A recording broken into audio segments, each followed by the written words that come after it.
Everyone,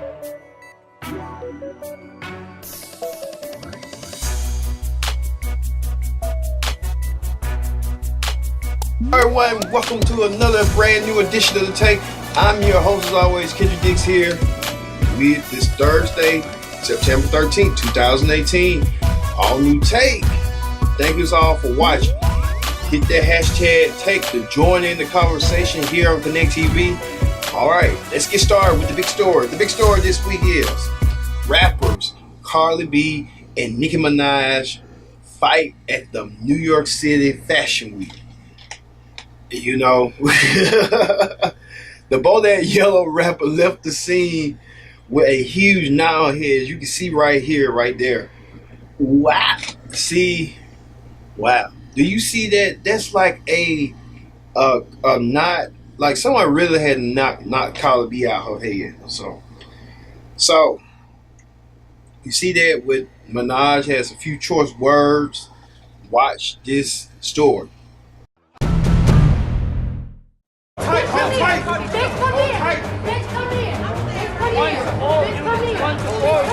You heard him. All units called as the Cardi B-Nicki Minaj feud comes to a head. We got video from Friday night at the Harper's Bazaar party, and you can see Cardi B approach Nicki Minaj and her team going crazy.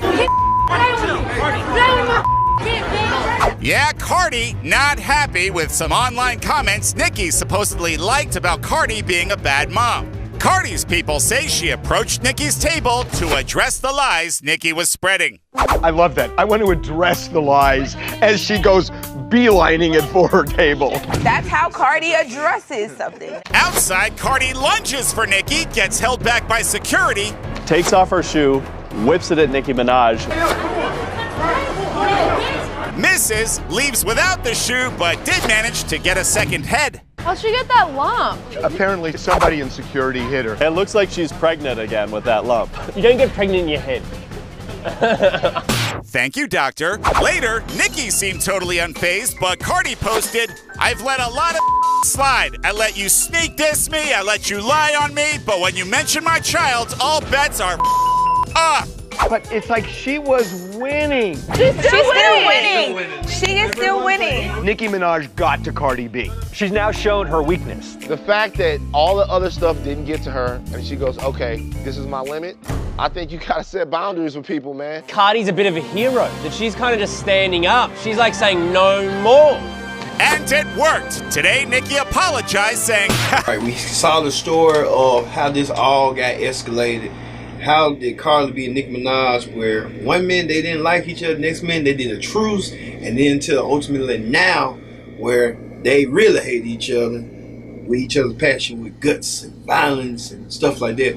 But they said this whole thing got started with a fake tweet that Cardi believed that was Nicki Minaj, but it wasn't Nicki, and Nicki either liked it or that was sent Cardi B off to the roof, and Nicki Minaj weighed in on it and told her side of the story, and you won't believe what Nicki Minaj said on her own podcast. Take a look. It's Nicki Minaj in a provocative, just-released new video.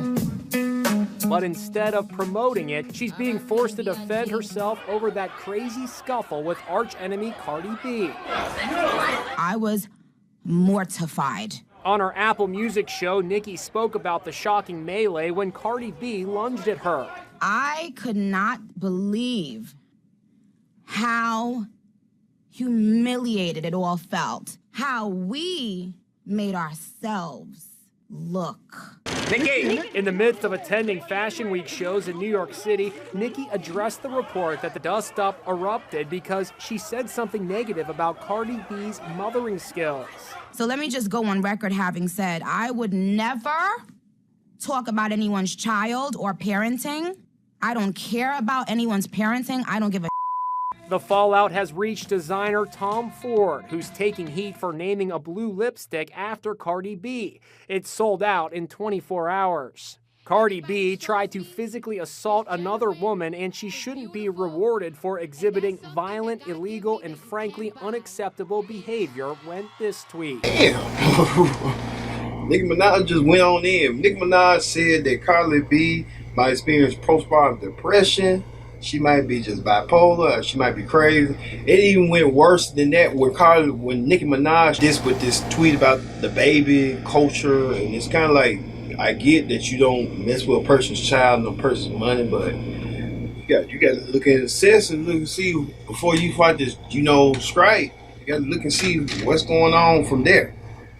All right. Even Wendy Williams had something to say about it. Let's take a look. A shoe off and throws it at Nicki, but one of the security guards caught it, and so Nicki wasn't hurt.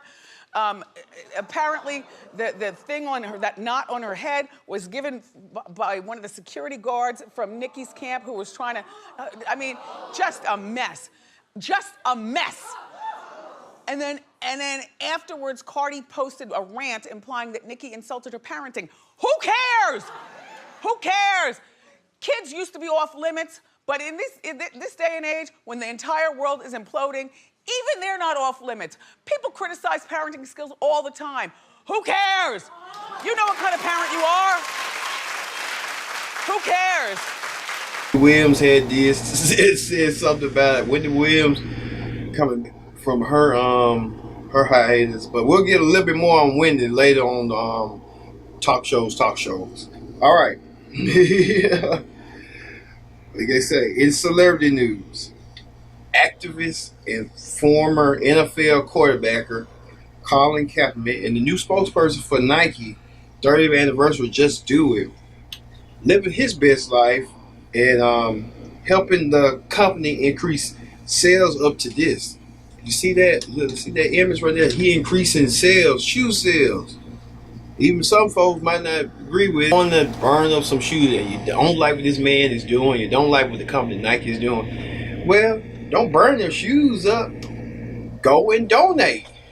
Donate to your local Salvation Army. Donate to, Goodwill or something. They might need Nikes in handy. Hey, I got a pair right here. A sandal right here. Oh, Lord. Well, one wise man said, controversy creates cash. No matter what somebody feel about you strongly, the left way or in the middle, somebody gonna feel strongly either way it go. They love you or hate you, whatever. Even celebrities are taking part of the festivities like this. Look at all these celebrities. It's a who's who of Hollywood. But the even most funniest, most relevant post came from 50 Cent, who took to Twitter and had to make fun of his former best friend, his former enemy, you want to call it, boxer Floyd Mayweather, and wrote this. Did you see that? Oh my God, man. He just literally put some cartoon. He just said, I'm gonna Photoshop this and put some characters around it so he can make it look like an idiot. And it got to the point, it did make Floyd but Floyd had to clap back, and Floyd wrote this. Oh my God. Floyd Mayweather and 50 Cent trading blows and punches, not even in the ring. That would be funny. Would be a fair fight. What do you think about that? A fight between Floyd Mayweather and 50 Cent. They're gonna want some money. It ain't gonna be free, but it's gonna be fair to watch and balanced. I'll be watching for that. Oh man, 50 Cent, Floyd Mayweather, they still amaze me all the time. All right. Meanwhile, in other news, celebrity news, Burt Reynolds, long famous for Smokey and the Bandit and Deliverance, passed away recently from heart attack. We wish Burt Reynolds and his friends and his family our condolences here on the Take. And we want to know this. What was your favorite Burt Reynolds movie? We have Smokey and the Bandit. We have Deliverance. We have Boogie Nights. What other movies Burt Reynolds starred in? That's all I know he starred in. Me, like I remember Boogie Nights. So, let us know what your favorite Burt Reynolds movie was, because Burt Reynolds was a hell of an actor. I'll tell you that. He lived his life by his own terms. I'll tell you that. All right. On talk shows. A new cast of daytime TV host has emerged and appeared. You may know these familiar faces, such as like this lady. To face the truth. No, don't point the finger at her. I'm gonna come clean. What happened was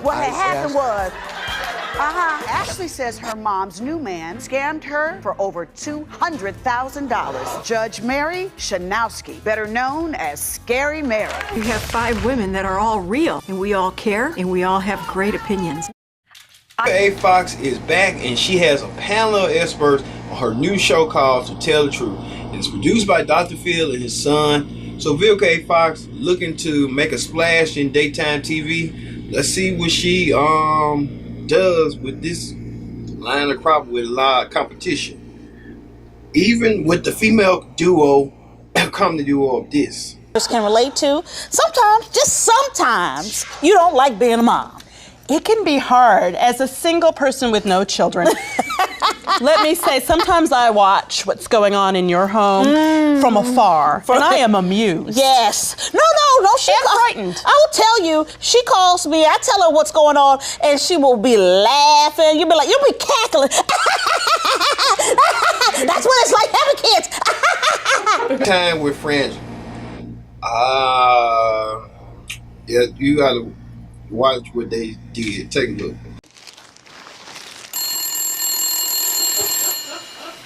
Hello?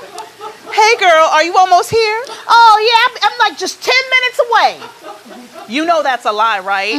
It's time for translations. Expressions? Ain't that like transgressions? Transfictions? I don't know, transitions or whatever. Can we do our transition? Woo! Look at that circle. Look at that globe circling around. That's a transition right there for you. Well. They was from the show VH1 Best Week Ever, and they gave those comedy bits and stuff like that. So they're gonna bring that same comedy bit from Best Week Ever into their own show, the 30-minute show, Me Time with Friends. So, you know, hey, this new class of daytime TV. And then again, you won't believe this.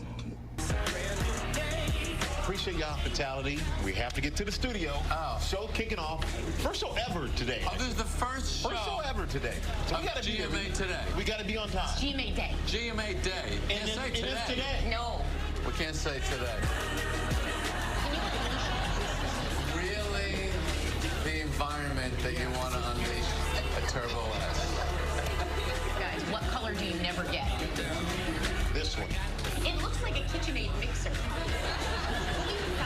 We can't stop for a quick drink. A little espresso. A little late. That's what we're gonna be. Whoa, buddy. Don't you see our turquoise hand mixer? No, nobody sees that. That's Gary. How you doing? Times Square. But there you are. There's your faces up there on the billboard. Oh my gosh. GMA Day. I've never seen my face on a billboard. Good a man. Sorry about the coffee, brother, but we gotta run. Thank you, Sarah. Good luck on your show. You know what? You should come be on our show. I can't. I can't. All I do is drive around and have coffee with comedians. That's so cool. I want that coffee. Bye, Jerry. Bye, Sarah. Wow. GMA today with Michael Strahan and what's her name? I forgot her name. Oh, hey, Michael used to be on daytime TV with another certain somebody. How that didn't work out. Oh man, Michael Strahan said, "I'm gonna get my new try. I'm gonna try with another person." Sarah Haynes, I say Sarah Haynes. Yeah, Michael Strahan, Sarah Haynes, GMA today, making a splash. But then Mike, you gotta look at it. You got Boying Kelly, his former teammate. Okay, yeah, what it is. All right. Meanwhile, on talk shows, Wendy Williams returns with her season 10 premiere, and Wendy weighs in on the Stevie J and Faith Evans marriage. Won't believe. Take a look. And Faith managed to make it through the summer. And look, they're sporting matching tattoos. And, you know, here's my thought. All right, Stevie has 6 kids by 5 babies' mothers. Can't keep up with his child support, owes the IRS a hell of a lot of money. Faith has 4 kids with 3 men. Perfect. This is a reality show that I would watch. I must tell you, because it's just so messy, and they must need the money to put this out there. In my opinion, I think they probably got it in a few times back in the day. So they're not strangers to each other's bodies. Wendy Williams already claiming it's already fake. Well, Wendy, we just going along with what you saying, but hey, here it is. We love you here on the tape. Hey, we seen that suspect too with Faith Evans and Stevie J. That came out of nowhere because they wouldn't did that. She should have did that when she was with Biggie, or perhaps she did it with when she was with Biggie. Who knows? Who knows? All right. On the reality show Clip Down. All right. Kim Kardashian has gone to a new venture. Yes, a new venture, a new show on Facebook. You won't believe what the show is called. Take a look. Hey guys, I can't wait for you to see my episode of You Kidding Me only on Facebook Watch. Check out this sneak peek. We are on our way to go prank my mom at an art gallery. My kids are going to have an earbud in my ear, and they're going to be telling me what to say. Pray for me. Hi, Lacey. Say, aren't I gorgeous? Do it. Am I gorgeous or what? My mom doesn't know that she is the featured artist. One is called Fresh Christing. Oh my God, I'm crying. I'm literally gonna pee through my pants. Get angry, run.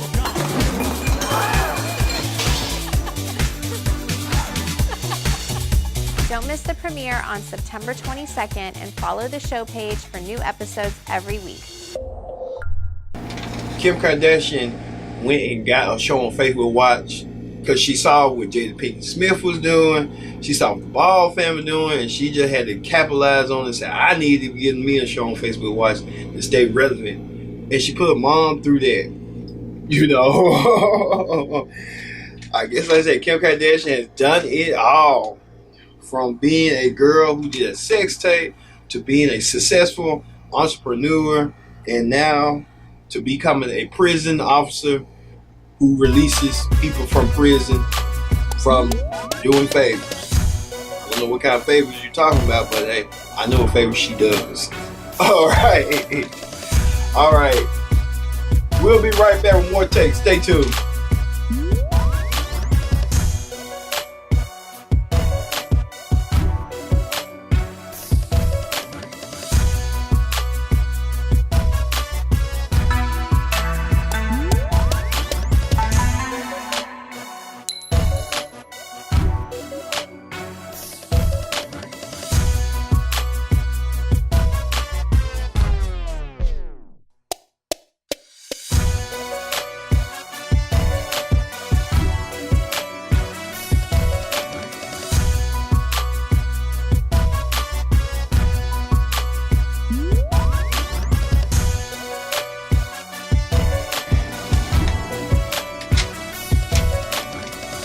Alright, welcome back to the tape. Back again, season 2 on this Thursday, September 13th, 2018. Join in the conversation using that hashtag tape here on Connect TV. You never want to miss the show. And go back to old archives. Go back to season 1. Watch the whole tape season. You can binge watch, or you can watch season 2 and just binge watch. We're on our 3rd episode now. So we're on a roll. We thank you all for watching here on Connect TV. Alright, let's get back to the tape with the political rundown. The political rundown this week. President Trump is talked about again. Like he really does need free press, but he gets it all the time. How controversial he is. Alright.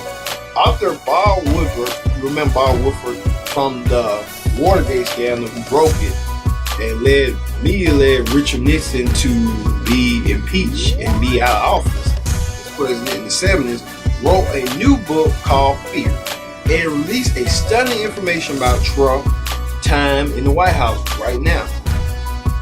So, watch this segment. Watch it right now.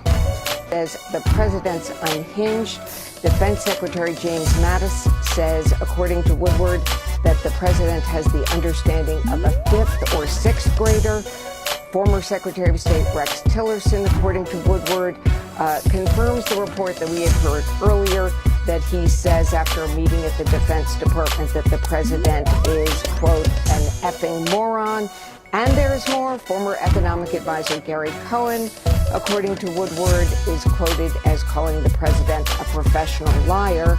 And last but not least, John Dowd, the president's former personal attorney, according to Woodward, said that the president is an effing liar. I think that we have seen a lot of reporting from day one about chaos and dysfunction. What's different about Woodward's book is these are not the president's critics. These are not Democrats. These are not never-Trumpers. This is his inner circle. Now, let's get to the root of our issue. Woodrow claims that he had conversations with Trump in the White House about not getting access to him to talk to him directly about the book. Well, let's take a look at this. As you see, Trump saying that he was available to talk, but Woodrow, it was like a commotion. Even Kellyanne Conway chipped in. And Woodrow saying that, he didn't know, but Trump said it was going to be a bad book anyway, and it turned out to be a bad book for him in his terms. Meanwhile, Trump has to worry about within his own house that somebody is a snitch or a rat, and he's looking for that person who wrote that New York Times op-ed about the resistance in the White House and trying to stop Trump from not doing world domination. Take a look at this. Source within the administration, probably who's failing and probably here for all the wrong reasons. No. And the New York Times is failing. If I weren't here, I believe the New York Times probably wouldn't even exist. And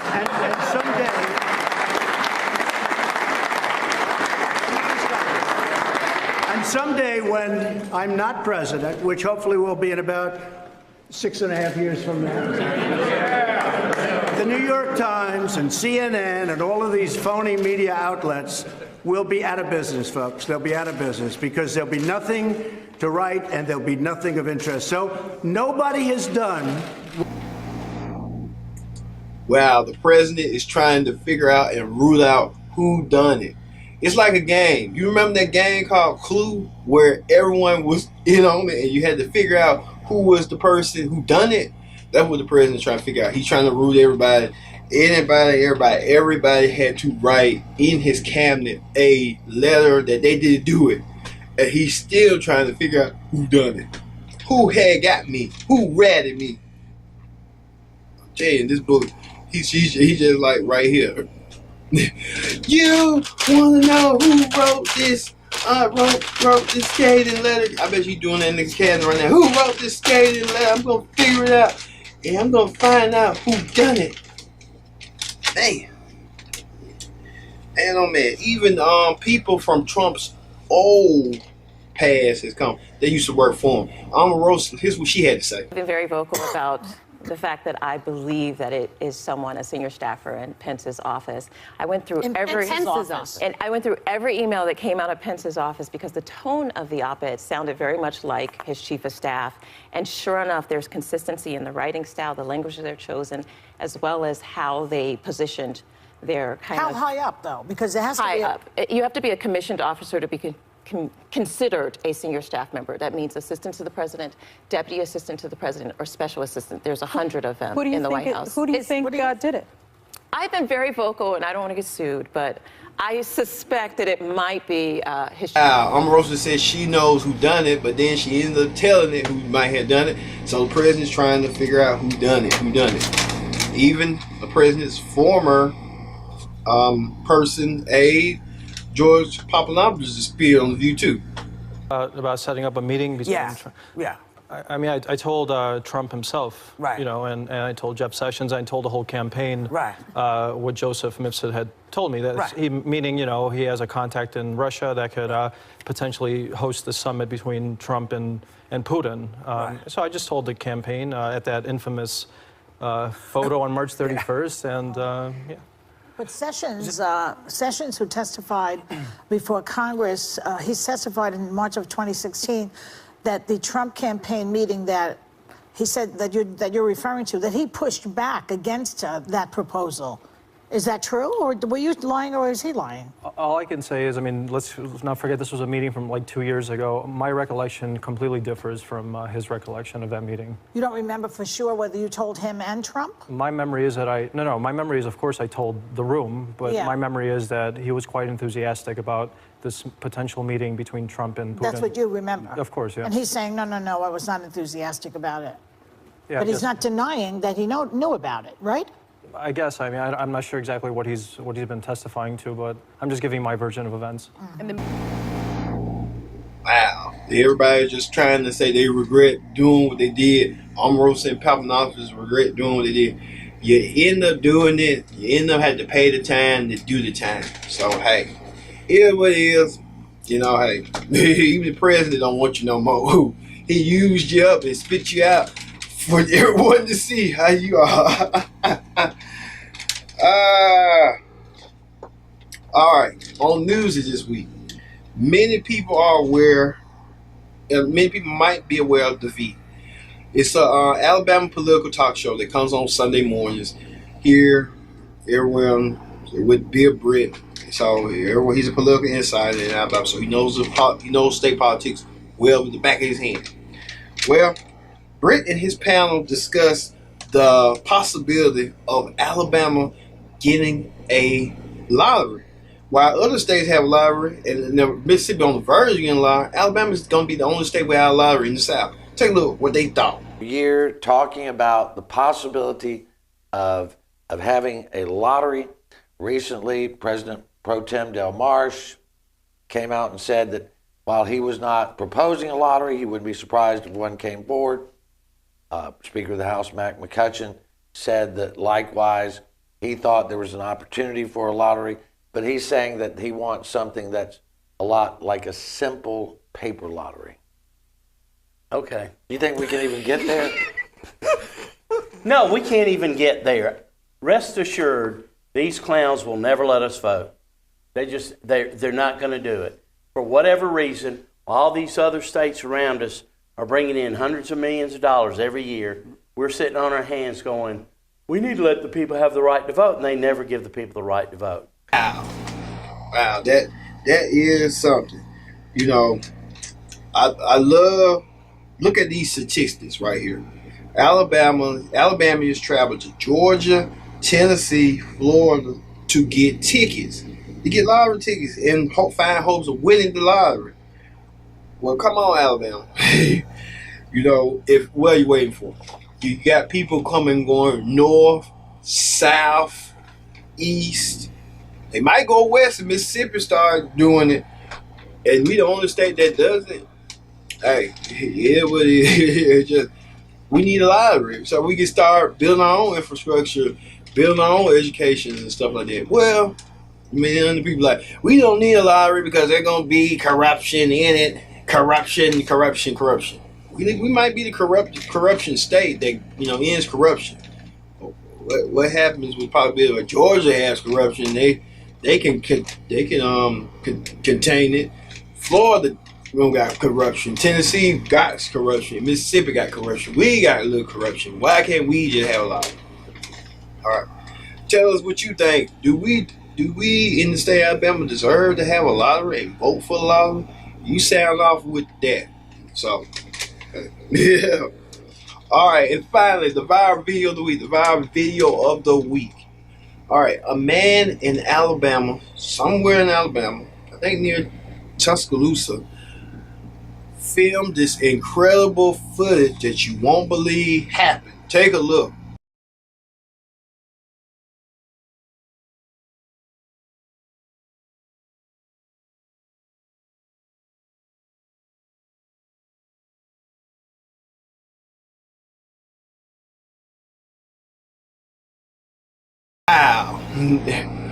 Is it Bruce Almighty again? Did you see that? Can we play that back?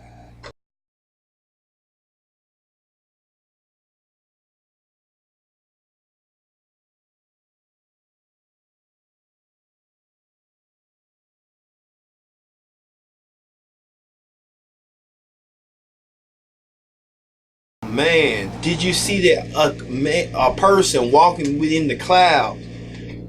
And many people, he claims that's Jesus or God or somebody. If it's God and God live in Alabama, we are in a we're good. We're good. We're holy. We're in the Bible Belt. We're real good with that. Wow, could you imagine God just like, you better not do that ever again. I'm gonna strike vengeance upon you. Okay, God, I'm not gonna do it ever again. I'm gonna repent. I'm gonna repent my sins. I really am. Could you imagine that? For real. All right. Anything is possible here in Alabama and in the world. All right. That does it been for an all new take this week. We hope to see you next week here on the Take.